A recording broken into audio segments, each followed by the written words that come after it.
So today we'll learn some of the most repeated questions.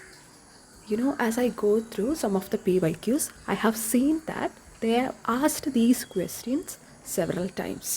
And these are the most repeated questions. So now let's start. And first question is canon formation and exploring the canon. What do you mean by canon formation and exploring the canon? എന്താണ് canon ഫോർമേഷനും exploring the കാനോണും കൊണ്ട് ഉദ്ദേശിക്കുന്നത്? അപ്പോൾ അത് നമുക്ക് നോക്കാം. ഇത് ഒത്തിരി തവണ ഞാൻ ഐ തിങ്ക് 2011-12 വരെ പോയിട്ടുണ്ട്. ക്വസ്റ്റ്യൻ പേപ്പേഴ്സ് ഞാൻ ജസ്റ്റ് ഒന്ന് നോക്കി. അപ്പോൾ അതിൽ റിപ്പീറ്റായിട്ട് കണ്ടൊരു ക്വസ്റ്റ്യനാണ് കാനോൺ. അതുവരെ പോയപ്പോൾ ഫ്രം 2025 അവിടെ നിന്ന് താഴത്തോട്ട് പോയപ്പോൾ റിപ്പീറ്റഡ് ആയിട്ട് കണ്ട ക്വസ്റ്റ്യനാണിത്. And you know what, if you learn all these questions which I am taking the section, of course I'm sure that you will pass the test. Okay, ഞാൻ വലിച്ചു നീട്ടുന്നില്ല. അപ്പോൾ എന്താണ് കാനോൺ ഫോർമേഷനും എക്സ്പ്ലോറിങ് ദ കാനോൺ എന്ന് നോക്കാം. അപ്പോൾ ആദ്യം തന്നെ ഇങ്ങനെ ഒരു ക്വസ്റ്റ്യൻ ചോദിക്കുമ്പോൾ you have to write the introduction. Canon formation എന്താണ്, ആദ്യം തന്നെ രണ്ടിൻ്റെയും കൂടി ഒന്നിച്ച് ബ്ലെൻഡ് ചെയ്തിട്ടൊരു ഇൻട്രൊഡക്ഷൻ എഴുതാം. പിന്നെ കാനോൺ ഫോർമേഷൻ എന്താണെന്ന് എഴുതാം. എക്സ്പ്ലോറിങ് ദ കാനോൺ അത് കഴിഞ്ഞിട്ട് എഴുതാം. അപ്പോൾ കാനോൺ എന്ന് പറയുന്നത് എന്താണ്? First you have to write that. A canon is a collection of literary works considered valuable, representative and worthy of study. അതായത് കാനോൺ എന്ന് പറയുന്നത് കുറച്ച് ലിറ്റററി വർക്ക്സാണ്. ഇതിന് വാല്യുബിളായിട്ട് അല്ലെങ്കിൽ ഏറ്റവും സുപ്പീരിയർ പവർ കൊടുക്കുന്ന, അല്ലെങ്കിൽ ഈ ടെക്സ്റ്റുകളാണ് നല്ലത്, ബാക്കിയുള്ളതൊക്കെ മോശമാണ്, അല്ലെങ്കിൽ ഇതിനെയാണ് കൺസിഡർ ചെയ്യേണ്ടത്. ഇപ്പോൾ സ്കൂളിലും കോളേജിലൊക്കെ ഈ ടെക്സ്റ്റുകളെക്കുറിച്ച് പഠിക്കാം. ഈ ടെക്സ്റ്റുകളെ ഒരു അക്കാദമിക് ഡിസിപ്ലിൻ പോലെ കുട്ടികൾക്ക് പഠിപ്പിക്കാൻ കൊടുക്കാം. അങ്ങനെ അതിനൊരു എന്താ പറയുക, വൈഡ് സ്പ്രെഡ് വ്യൂ ഉണ്ടാക്കുന്ന ആ ഒരു കൈൻഡ് ഓഫ് നല്ല ടെക്സ്റ്റ് എന്നൊരു പേരുണ്ടാക്കുന്നതിനെയാണ് കാനോൺ എന്ന് പറയുന്നത്. Okay, A Canon is A collection of literary works considered valuable, representative and worthy of study. Canon formation refers to the process through which certain texts and authors are selected and accepted as great literature. അപ്പോൾ canon formation എന്ന് പറഞ്ഞാൽ എന്താണ്? Process through which certain texts and authors are selected. ഇന്ന ടെക്സ്റ്റുകളാണ് നല്ലത്, അങ്ങനെ select ചെയ്യുന്ന ആ ഒരു പ്രോസസ്സ്, അല്ലെങ്കിൽ ഇന്ന ഓതേഴ്സിൻ്റെ ടെക്സ്റ്റാണ് നല്ലത്. ഇപ്പോൾ ഷേക്സ്പിയറിൻ്റെ ടെക്സ്റ്റ് അത് കാനോണിൽ വരുന്നതാണ്. അങ്ങനത്തെ കുറച്ച് ടെക്സ്റ്റുകളാണ്, ഇന്ന ഓതേഴ്സിൻ്റെ ടെക്സ്റ്റുകളാണ് നല്ലത് എന്ന് പറഞ്ഞ് ചൂസ് ചെയ്യുന്ന ഒരു പ്രോസസ്സിനെയാണ് കാനോൺ ഫോർമേഷൻ എന്ന് പറയുന്നത്. ഈ കാനോണിന് ഗ്രേറ്റ് ലിറ്ററേച്ചർ എന്നും പറയും. However many critics have argued that traditional canons exclude the voices of women, colonized people, lower caste, minority and marginalized groups. അപ്പോൾ ട്രഡീഷണൽ കാനോൺ, അതായത് ഈ കാനോൺ ഫോർമേഷനിൽ ഈ പാവപ്പെട്ടവരുടെ, ലോവർ ക്ലാസ് ആയിട്ടുള്ളവരുടെ, വിമൻ റൈറ്റേഴ്സിൻ്റെ, ഇവരുടെയൊക്കെ വർക്ക്സ് എക്സ്ക്ലൂഡ് ചെയ്തിട്ടുണ്ട്. ഇതിനൊന്നും ജസ്റ്റ് ഇവർ ചെക്ക് പോലും ചെയ്യുന്നില്ല, ചൂസ് ചെയ്യുന്നില്ല. അപ്പോൾ അതിനെ നമ്മൾ എന്ത് പറയും? ഓക്കെ, അങ്ങനെ ചെയ്തിട്ടുണ്ട്. Okay, therefore modern literary studies emphasize exploring the canon, which means questioning and expanding the established canon to include diverse voice. അപ്പോൾ മോഡേൺ ക്രിട്ടിക്സ് എക്സ്പ്ലോറിങ് ദ കാനോണിനെ ഇല്ലാതാക്കുക, അല്ലെങ്കിൽ അതിനെ ക്വസ്റ്റ്യൻ ചെയ്യുക. കാരണം ഇവരെ ഒന്നും ഇൻക്ലൂഡ് ചെയ്തിട്ടില്ലല്ലോ, അതുകൊണ്ട് തന്നെ കാനോണിനെ ക്വസ്റ്റ്യൻ ചെയ്യുന്നതിനെയാണ് എക്സ്പ്ലോറിങ് ദ കാനോൺ എന്ന് പറയുന്നത്. അപ്പോൾ അത് ചെയ്തിട്ടുള്ളത് മോഡേൺ ക്രിട്ടിക്സ് ആണ്. Okay, so I hope you have got the main idea of canon formation and പിന്നെന്താ exploring the canon. So canon formation, അതിൻ്റെ മീനിങ് നമ്മളിപ്പോൾ തന്നെ പറഞ്ഞുള്ളൂ. It's a process by which certain literary works are recognized as classics and become part of educational curricula and literary traditions. Factors influencing canon formation. എന്തെല്ലാം ഫാക്ടേഴ്സാണ് influence ചെയ്യുന്നത്, അങ്ങനെയാണ് Canon form ചെയ്യുന്നത്.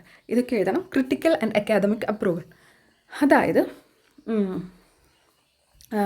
ഇപ്പോൾ literary critics, scholars and universities decide which works R worthy of study. ഏത് വർക്കുകളാണ് കുട്ടികൾക്ക് പഠിക്കാൻ കൊടുക്കേണ്ടത്. Okay, അങ്ങനെ തീരുമാനിക്കുന്ന യൂണിവേഴ്സിറ്റി, കോളേജസ്. ഓക്കെ, അപ്പോൾ അവർ തീരുമാനിക്കുന്നുണ്ട്. Historical and cultural values. Literature that reflects the dominant values and ideology of a society tends to enter canon. അപ്പോൾ ഭയങ്കര നല്ലൊരു ഐഡിയോളജി ഉണ്ടാകുമ്പോൾ, അതായത് ഡോമിനൻ്റ് ഐഡിയോളജി സൊസൈറ്റിയിൽ വളരെ വലിയൊരു ഇമ്പാക്റ്റ് ഉണ്ടാക്കുന്ന വർക്ക്സ് ചൂസ് ചെയ്യുന്നുണ്ട്. പിന്നെ ഡോമിനൻ്റ് ഐഡിയോളജിയൊക്കെ ഉള്ളത് അല്ലെങ്കിൽ ഹിസ്റ്റോറിക്കൽ ഓർ കൾച്ചറൽ വാല്യൂസ് ഉള്ള ടെക്സ്റ്റുകൾ. Political and colonial influence. In colonial India, British administrators promoted English literatures to spread Western values. Writers such as Shakespeare, Milton, and Wordsworth became central to education. അപ്പോൾ പൊളിറ്റിക്കലും colonial ഇൻഫ്ലുവൻസും വല്ലാതെ ഉണ്ട്. അതായത് ഇപ്പോൾ നമുക്കറിയാം ചില movies എന്താ പറയുക, പൊളിറ്റിക്കൽ ഇൻഫ്ലുവൻസ് കൊണ്ട് ചില പാർട്ട് കട്ട് ചെയ്യുന്നത്, അതൊക്കെ നമുക്കറിയാം. അല്ലെങ്കിൽ ചില മൂവീസ് തിയേറ്ററിൽ കാണിക്കില്ല എന്ന് പറയുന്നത് അതുപോലെ തന്നെയാണ്. ചില ടെക്സ്റ്റ് എന്താണ് ഈ പൊളിറ്റിക്കൽ കൊളോണിയൽ ഇൻഫ്ലുവൻസ് മൂലം ചില ടെക്സ്റ്റുകളെ മാത്രം പ്രൊമോട്ട് ചെയ്യുക. ഇപ്പോൾ ബ്രിട്ടീഷുകാരോട് ഉണ്ടായിരുന്നപ്പോൾ ബ്രിട്ടീഷുകാരുടെ അല്ലെങ്കിൽ ഇംഗ്ലീഷ് ടെക്സ്റ്റുകൾ പ്രൊമോട്ട് ചെയ്യുക, മറ്റു ടെക്സ്റ്റുകളെ അവോയ്ഡ് ചെയ്യുക. ഓക്കെ, അപ്പോൾ അവരുടെ ഇൻഫ്ലുവൻസ് വല്ലാതെ ഇതിനെ ബാധിക്കും. പിന്നെ publishing and institutions. Schools, universities, publishers and literary organisations help establish and preserve the Canon. Canon formation in India. English education introduced by Macaulay led to the dominance of British literary text. Okay. ഇവിടെ Canon formation എങ്ങനെയാണ് ഇന്ത്യയിൽ വന്നതെന്നുള്ളതാണ് പറയുന്നത്. നമുക്കറിയാമല്ലോ Lord മക്കാലേസ് മിനിറ്റൊക്കെ. Okay, അത് മെയിനായിട്ടുള്ളതാണ് കേട്ടോ. Like ഇന്ത്യയിൽ English education വന്നത് എങ്ങനെയാണെന്ന് ഉള്ള സ്റ്റെപ്പിൽ വരുന്ന ഒരു പോയിൻ്റാണത്. Anyway will discuss it later. Okay, early Indian English writers like Raja Rao, Mulkraj Anand, R.K. Narayan gradually became part of the Indian literary canon. അപ്പോൾ ഇവരൊക്കെ ഇന്ത്യൻ ലിറ്റററി കാനോണിൻ്റെ ഭാഗമായിട്ട് മാറി. കാരണം ഇവർ ഇംഗ്ലീഷിലൊക്കെ എഴുതാൻ തുടങ്ങി. ഇംഗ്ലീഷിൽ എഴുതാൻ തുടങ്ങിയാൽ ഓഫ് കോഴ്സ് ഇംഗ്ലീഷുകാർ അത് സപ്പോർട്ട് ചെയ്യും. അന്നുണ്ടായിരുന്നു ഇംഗ്ലീഷുകാർ. Nationalist thinkers like Mahatma Gandhi and Tagore emphasized indigenous traditions and vernacular literature.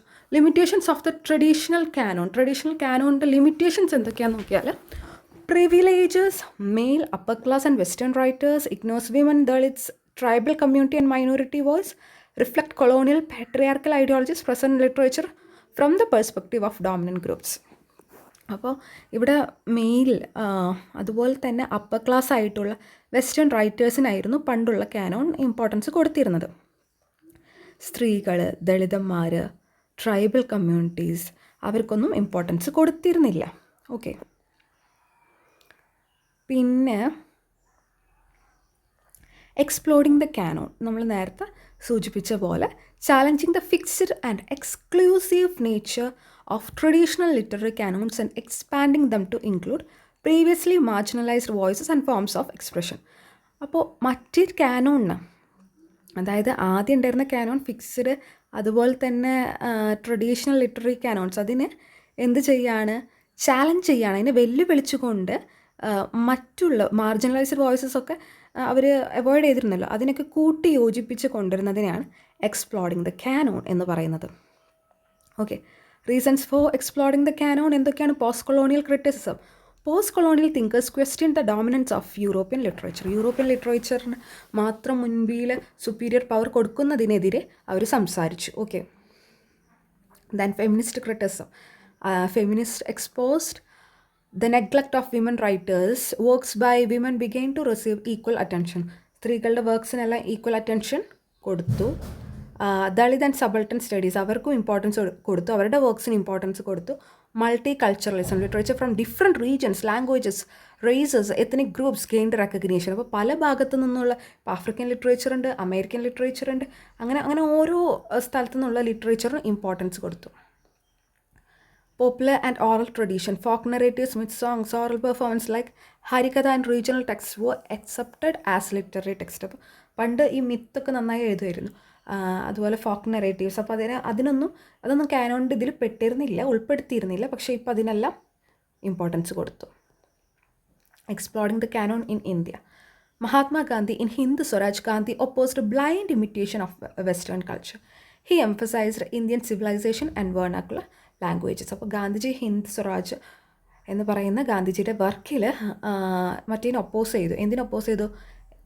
ബ്രിട്ടീഷുകാർ അല്ലെങ്കിൽ വെസ്റ്റേൺ കൾച്ചറിനെ കണ്ണടച്ച് വിശ്വസിക്കുന്നതിന് എതിരെ പറഞ്ഞു. ഓക്കെ, അപ്പോൾ വെർണാക്കുലർ ലാംഗ്വേജസിനൊക്കെ മുൻപിലേക്ക് കൊണ്ടുവന്നു. പിന്നെ Tagore promoted cultural synthesis and valued Indian traditions. Raja Rao, Kanthapura, he incorporated oral story telling traditions into English fiction. Dalit and feminist writers such as Bama Om Prakash Valmiki Mahasweta Devi brought marginalised experiences into mainstream literature. അപ്പോൾ ഇവരൊക്കെ ഇവരുടെ marginalised experience അതിനൊക്കെ ഫ്രണ്ടിലേക്ക് കൊണ്ടുവന്നു. ഇപ്പോൾ next, significance of exploring the canon explore ചെയ്യുന്നതിൻ്റെ significance എന്താണ്? Makes literature more democratic and inclusive. അപ്പോൾ ഇവിടെ എന്താ സംഭവിക്കുന്നത്? ലിറ്ററേച്ചറിനെ കുറച്ചും കൂടെ ഡെമോക്രാറ്റിക് ആക്കുകയാണ്, എല്ലാവരുടെയും കൂടി ഉൾക്കൊള്ളിക്കുകയാണ്. Gives voice to marginalised communities. Marginalised ആയിട്ടുള്ള communities like Dalit and all, അവരുടെ വോയിസും ഇവിടെ കൊണ്ടുവരികയാണ്. Challenges colonial and patriarchal assumption. അപ്പോൾ ആദ്യം മെയിൽ ഡോമിനേറ്റഡ് ആയിരുന്നു ലിറ്ററേച്ചർ, അപ്പോൾ അത് മാറ്റി എല്ലാവരുടെയും വിമൻ റൈറ്റേഴ്സിൻ്റെയും അതെല്ലാം കൊണ്ടുവരികയാണ്. Encourages multiple perspectives and cultural diversity. അപ്പോൾ ഇതിലൂടെ നമുക്ക് കൾച്ചറൽ ഡൈവേഴ്സിറ്റി മനസ്സിലാവുകയാണ്, പലതരം കൾച്ചറുകൾ, പല നാട്ടിലുള്ള ആൾക്കാരുടെ കൾച്ചറുകളും മനസ്സിലാവുകയാണ്. Redefines literary value beyond elite standards. Okay, അപ്പോൾ ഇതൊക്കെയാണ് കാനോൺ ഫോർമേഷനും എക്സ്പ്ലോറിങ് ദ കാനോണിലും വരുന്ന പോയിൻറ്റ്സ് എന്ന് പറയുന്നത്. So you have to write all the points, don't skip any points because it's 20 mark question. Okay, so next question ലോട്ട് നമുക്ക് പോവാം.